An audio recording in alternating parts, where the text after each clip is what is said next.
Hello everyone, my name is Chunzhi Yi, a research assistant from Harvard Institute of Technology. My topic today is IMU-based multi-intent decoding with full kinetics information. Okay, let's start. The outline of this presentation is shown as follows. Firstly, locomotion plays a fundamental role in daily life. Under some scenarios, people might need assistance from robots to improve their mobility. Lower limb exoskeletons augment assisted joints by working collaboratively with users' movements and providing assistive force. The physically close collaboration therefore renders high importance on decoding human motor intent. The human motor intent decoding enables a customized determination of assistive force from four aspects, that is timing, magnitude, shape and duration.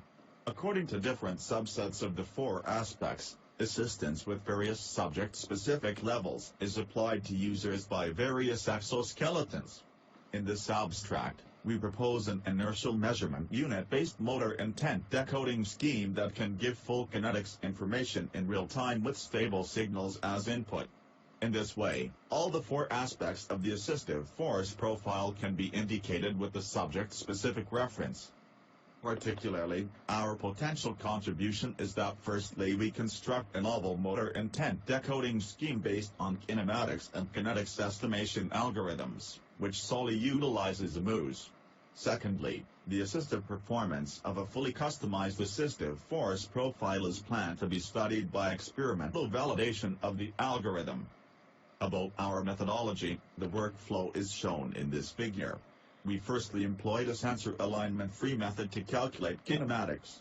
Specifically, a biomechanical constraint based on the hinge joint assumption was adopted to estimate axes of biological lower limb joints.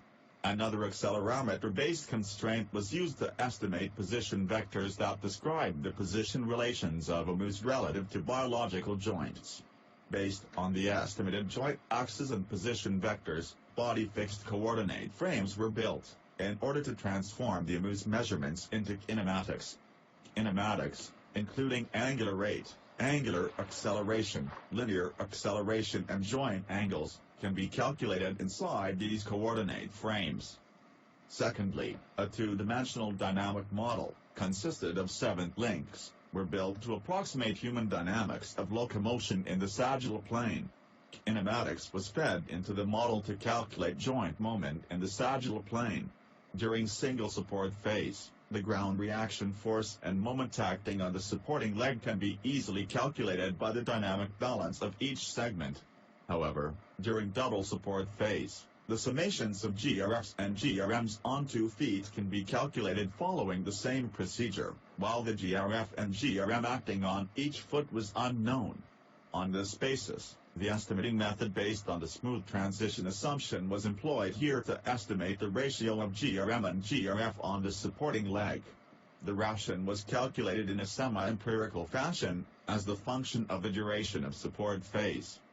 Some initial results of the algorithm are presented in the slides. For kinematics calculation, red lines denote the reference curves from optical motion capture systems, blue lines denote curves calculated from the algorithm. For kinetics calculation, red lines denote the curves averaged over calculated joint moment of the 5 subjects, blue lines denote the curves of calculated joint moment of 1 subject, black lines denote the reference curves of the same subject.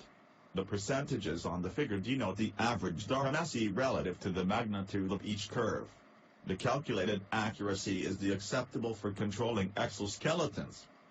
Future work will include firstly, improving robustness of kinematics calculation, because we observed that kinematics calculation significantly affects the final performance. Secondly, applying this motor intent decoding scheme on exoskeletons to demonstrate its feasibility and compare with the assistance determined by nominal joint moment curve. We would like to thank for the Key Research and Development Program of China for funding this work, and thank for Prof. Feng Jiang's supervision, and thank you for your attention.